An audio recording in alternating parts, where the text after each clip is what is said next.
Welcome back to part 3 of this London Marathon series. This video, I've got a few things planned. First of which I want to just go into week 5 and week 6 of the training plan, as this is what this video is predominantly centered around. Week 5 was kind of a rest week, so I was still doing 3 runs, but they were a lot less in intensity and duration. So it was a 20-minute run, 40-minute run, and then a 52-minute run. And then we move on to week 6. So I haven't done the long run of week 6. That is tomorrow. That is a 1 hour 40-minute run. So that is quite a big one. That's the biggest one I've done so far. And then the previous 2 runs of week 6 were a 40-minute run and then a 40-minute run, which I've done.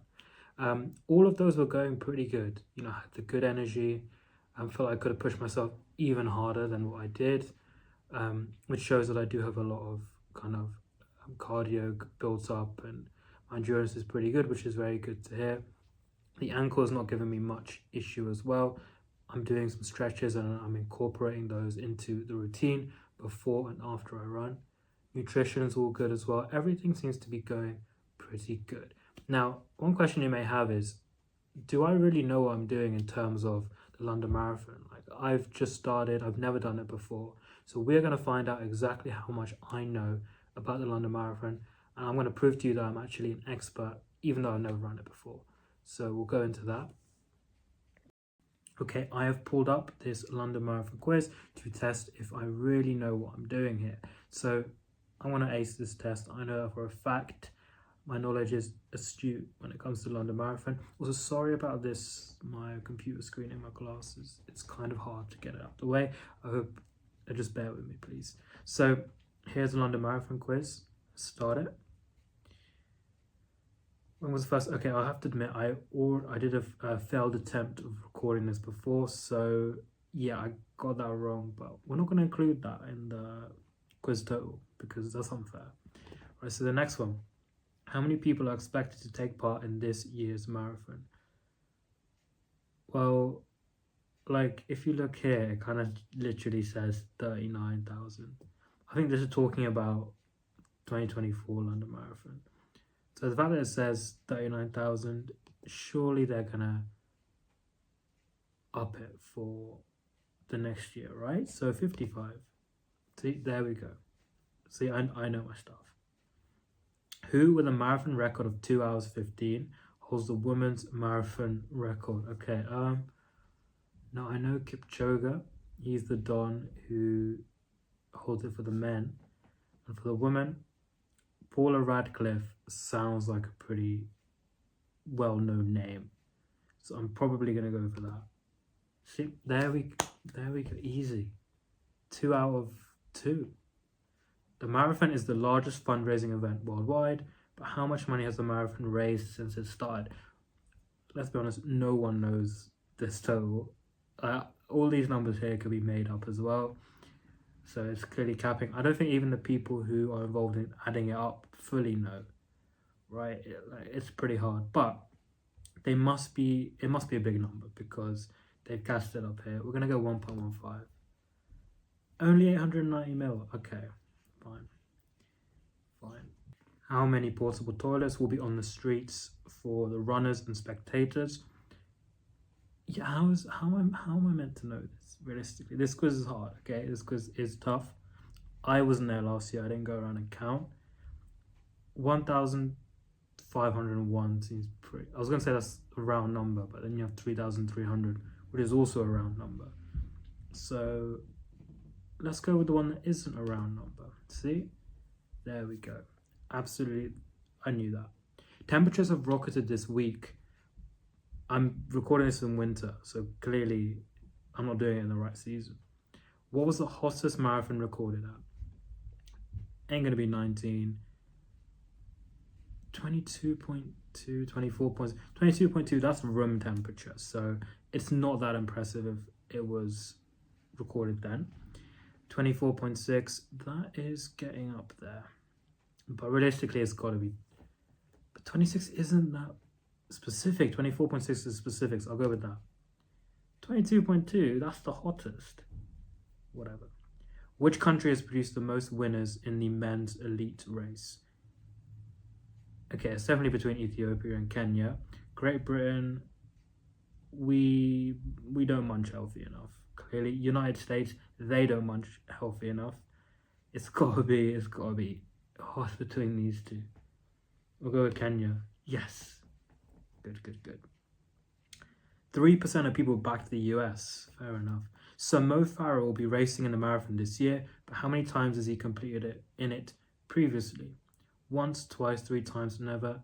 It's not going to be never. It's not going to be once. It's going to be twice. It's once. He needs to get on it. What is the average finishing time for women in the general race? Why is it all about women? Where's the men's questions? Okay, so you have 4 hours 10. That's pretty good. It won't be that. 4 hours 24. That's also all right. It's between the last two. So I either back that woman would get it in 4 hours 39. I'm gonna go for that. Yeah. Nice. Fair enough. That's pretty good actually. That's really good. My last marathon time was 5 hours 25.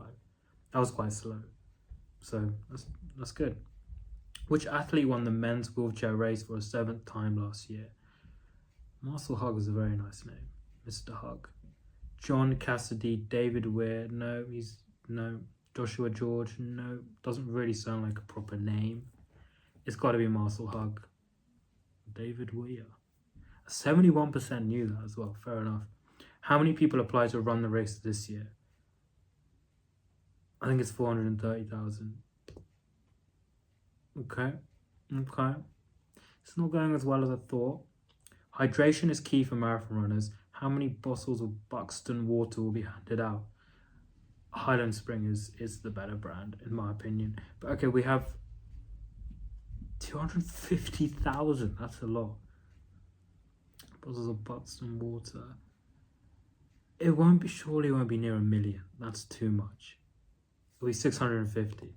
Yeah, of course. So I think that is that it with the last question. 50%, we take those. Like, half of those didn't really make any sense. They asked a lot about women. I'm a man, so I wouldn't have got that. But yeah, that's quiz. I know enough. I think I know enough. I can take the same quiz again maybe later on in the training, and we'll see if I've improved in this same quiz. So yeah, that's it for this. Okay, may have been a poor performance on the London Marathon quiz. So we're going to try our luck on the running quiz, see how much I know about running. So true or false, we've got these 10 questions here. Tall runners make better runners. I don't think they do. I think I've heard that it's not about your height, but some other factors. So yeah, I don't think that's true. Let's check. It is false. Nice. Okay, and here they have a little explanation, so I'll let you look at it for a little bit of time if you want to read that. In order to become a runner or a better runner, one should run every day. Surely, yeah. One should run every day. Oh no, but I think it's getting at like the recovery and the rest. So we'll go with false. Yeah, does not allow for proper muscle recovery. Okay, that's what I said. It is during the rest and recovery phase that your body makes the adaptation to running. Okay, that's good. The muscles, bones, and connective tissues take longer to develop than the cardiorespiratory and energy systems in a runner. Now, I think yes. I think true. Because I feel like my cardio can go up and down quite quickly. So if I run quite a lot for a period of time, it goes up quite quickly, my cardio. But when I don't run, it goes down quite quickly as well. So I'm going to say true. Okay, that's good. Next question. So far I've got all of them right, by the way. Keep that track. Low carb diets are the perfect runner's diets. Incorrect. It's just so wrong. Like, you should check out my video on nutrition, but I'm pretty sure you need lots of carbs for the energy and then protein and carbs after your runs. So yeah, false. Carbohydrates are a runner's friend. Yes, best friends. Okay, 4, 5. You don't need special shoes to run, especially if you are just starting out. I think I would agree. True. But I mean, of course, it's good to have good quality running shoes. So 5 should be false. Okay. Wait, hang on. You don't need special shoes to run. 5 is false. Okay, good. 6. Shoes can be blamed for every runner's injury. Obviously not. Come on. We need some challenge here. False. Don's waffling. 7. The perfect running temperature is 55 degrees Fahrenheit. I have no idea. And surely the temperature, it just depends on who you are, no? But no, I'm not sure. So okay, I'm going to say that's false. Just surely it's more unlikely. So it's true. While many runners prefer warmer / cooler temps, 55 degrees is considered to be the ideal. In other words, weather conditions will affect your speed and pace. Okay, I don't really get that, to be fair. But okay, 55 degrees Fahrenheit. I'll try and run at that temp. You must run the whole distance in order to call yourself a runner. False. Running burn. If you run for the bus, you're a runner. If it was longer than 30 seconds, you're a runner. Running burns lots of calories, which means you will lose lots of weight. Incorrect. It depends on how many calories you are eating. If you're on a calorie surplus, even if you run a lot, you will still gain weight anyway. 9 is false. Okay. And then 10, so this is for 100%. Running increases your risk for developing osteoarthritis of the knee. Sure, it does. No, does it? I'm going to say true. No. Oh, so close. But anyway, studies have shown that runners are at no greater risk of developing osteoarthritis of the knee. That's interesting. It's good I did that. Okay, so the quiz is now done. I think now I'm going to just show some of the training footage from week 5 and week 6. But overall, yeah, they're going really, really good. Just finished the first run of week 5. This was a 20-minute run, very nice and easy. But I decided to do my gym day just before the run. So if you're going to do cardio same day as gym, do it after to preserve that muscle mass. Ideally, though, you should try and do your cardio on a separate day to your gym day. But it's just because of how my schedule worked, I decided to do the cardio on the same day. And also, it was a much smaller run, so that's why I kind of allowed it. But yeah, it's been good. And I'm going to go ahead to uni right now. Phone is on 1%. I hope I get this right first try. So I just finished a 52-minute run. This one was the last one of the week 5, the easier week. I'm feeling pretty good about it. It was pretty straightforward, not too hard. And yeah, just feeling good. I think the main thing next week, I'm really busy, so I've got to think about how I'm going to schedule in these runs alongside my lectures. That is the first run of week 6 done. That was a 40-minute easy run. Week 6 is going to be building up to a 1 hour 40 run, which is the longest so far, almost a half marathon, maybe around 15k. So yeah, building up towards that. Penultimate run of week 6 is done. This one was a different one, so it was 10-minute run. Then there were 8 sets of 30-minute kind of tempo run, and then 2-minute walk. 8 sets of those, and then a 10-minute run. There's 40 minutes overall. The reason that they're making us do tempo runs, that is 70 to 80% of your maximum effort.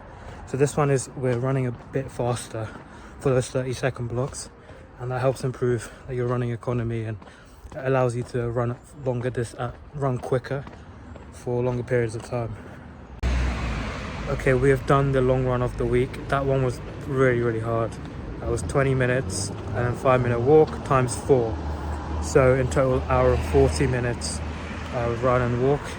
That was really tough because I went out today to give a speech in my old school, and then coming back home and coming out for this and having to do work today. It's been hard, really tough, but I'm excited to go and eat dinner now. Okay, so now you've seen a bit of training and hopefully you enjoyed watching the quiz. Last thing, just to round off this video, I want to show that I've got my new running shoes. So this is my Asics Gel Nimbus running shoe. You can see here, it's really, really good.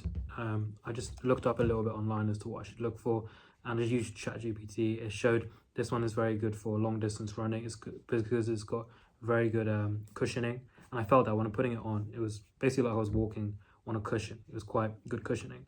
Other things to look out for is really just go to the shop and try it on. I actually ordered it online, which is quite a big risk. You should try your best to go there, try it out for a little bit.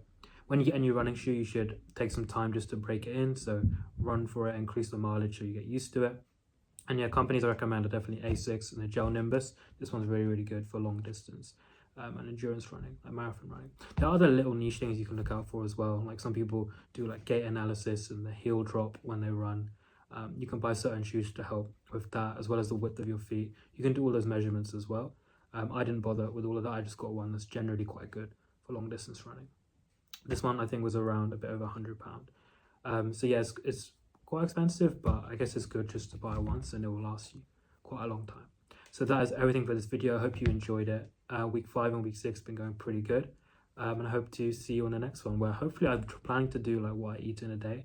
I'll do more medical school related stuff as well. So thank you so much for watching. Make sure to donate to St. John Ambulance in the Just Giving below, and I'll see you on the next one.